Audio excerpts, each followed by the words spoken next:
नीम करोली बाबा, जिन्हें कलयुग का हनुमान भी कहा जाता है, अर्थात जो हनुमान जी में सिद्धियां और शक्तियां थीं, वो सारी सिद्धियां और शक्तियां नीम करोली बाबा में भी थीं।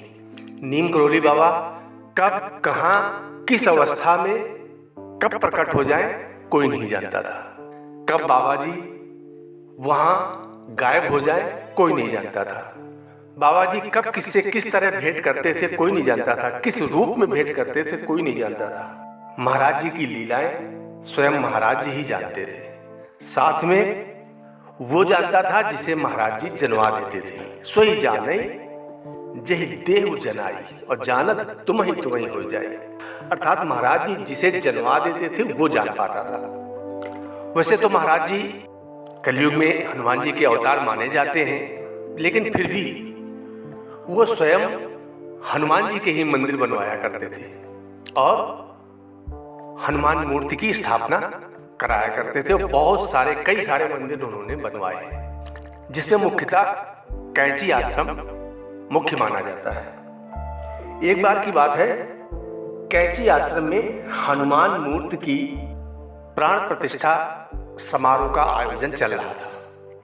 अर्थात हनुमान जी की मूर्ति की प्राण प्रतिष्ठा समारोह का कार्यक्रम चल रहा था और इस कार्यक्रम के दौरान नीम करोली बाबा महाराज जी अधिकांशतः वो सब इस कार्यक्रम, इस समारोह से दूर रहे और दूर बैठे ही अपना सब देखते रहे। दोपहर देर बाद उन्होंने कुछ भक्तों से कहा, हम चलकर हनुमान जी के दर्शन करते हैं, आओ। सब लोग वहां चलते हैं और एक छोटी बाल्टी में दूध लेकर आओ। आज हम उन्हें कुछ दूध का भोग लगाएंगे, अर्थात हनुमान जी को दूध का भोग लगाएंगे। ये सब बात सुन के भीड़ कमरे के चारों ओर इकट्ठा होने लगी। बहुत सारी भीड़ आने लगी, लेकिन चूंकि केवल 3 या 4 लोग ही अंदर जा सकते थे, अतः केवल 3 या 4 भक्तों को अंदर रखकर दरवाजा बंद कर दिया गया। एक भक्त ने मन में सोचा, मैं हमेशा से देखना चाहता था कि एक मूर्ति को कैसे भोग लगाया जाता है, चलो आज ये भी पूरा हो जाएगा। जैसे ही उस भक्त ने ये सोचा, महाराज जी मुड़े और कहा, हर कोई दीवार की तरफ मुंह घुमाकर खड़ा हो जाए।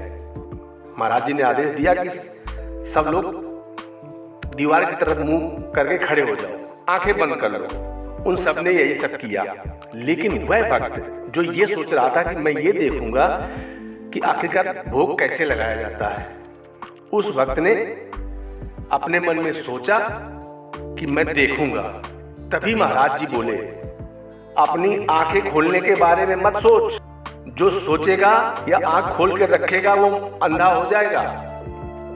आंखें बंद करके रख। और कहा, यदि आंख खोलोगे तो अंधे हो जाओगे। और अचानक थोड़ी देर बाद कमरे में ऊर्जा शक्ति का परिवर्तन महसूस हुआ।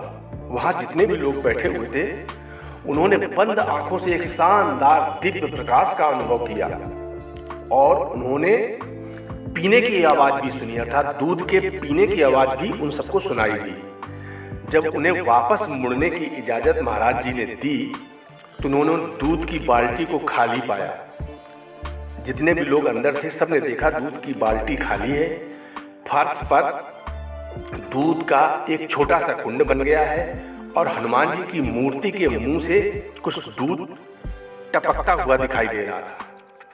महाराज जी ने आदेश दिया कि जो भी दूध उस कुंड के आसपास कुंड में पड़ा हुआ है, उस सबको प्रसाद के रूप में, महाप्रसाद, हनुमान जी के महाप्रसाद के रूप में सभी भक्तों में बांट दिया जाए। और इस तरह से उस दूध को सभी भक्तों में बांट दिया गया। अर्थात नीम करोली बाबा भक्तों के सामने ऐसी क्रियाएं तो करते थे, लेकिन ज्यादातर वो ये कोशिश करते थे कि वो कोई भी आडंबर या इस तरह की घटना न करें जिससे लोग उन्हें भगवान समझें। इसीलिए वो हनुमान जी की मूर्ति की स्थापना करवाया करते थे, पूजा किया करते थे और भक्तों को श्री राम राम नाम जप का करने का आदेश दिया करते थे कि सभी लोग राम नाम जप करें। नीम करोली बाबा आज भी हमारे बीच वैसे ही है जैसे सशरीर थे, आज वो सूक्ष्म शरीर से भी हम सबके बीच में वैसे ही हैं और सभी भक्तों के कष्टों का निवारण जैसे पहले करते आ रहे थे आज भी वैसे ही कर रहे हैं। जय नीम करोली बाबा।